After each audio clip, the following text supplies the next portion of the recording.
મારા માતા શ્રી લીલાબેન અને ભોળારામ હરિયાણીની પ્રથમ પુણ્યની તિથિ નિમિત્તે આજે અમે સુંદરકાંડ પાઠનું આયોજન અને ફ્રી નિદાન કેમ્પનું આયોજન કરેલ હતું. એમાં આજે 125થી વધુ બાળકોએ લાભ લીધેલો છે અને બધા સગા સંબંધીઓએ પણ આ કેમ્પમાં ફ્રી નિદાન કેમ્પમાં લાભ લીધેલો છે. તેમાં મહામંડલેશ્વર શ્રી જસુબાપુ, કબીર ટેકરીના મહંત શ્રી નારાયણ સાહેબ, ઘનશ્યામ બાપુ, કરશનગીરી બાપુ, દીપક બાપુ, નાગરભાઈ ગોંડલિયા, બધા તમામ સંતો હાજર હતા અને તેમને આશીર્વાદ આપેલા હતા.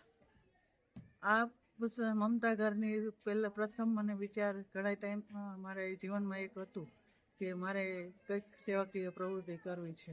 એમાં મારા નારાયણ સાહેબના સંપર્કમાં આવવાથી મને નારાયણ સાહેબની પ્રેરણા મળી કે બેન પ્રવૃત્તિ કરવી છે તો પછી નિવૃત્તિ પછી શું કામ, પહેલાંથી કરે સ્ટાર્ટ કરી દો. એટલે એ પ્રેરણાથી મને બાળકોમાં વધુ રસ હોવાથી મેં આ ચાલુ કર્યું છે બાળકોના વિકાસ માટે.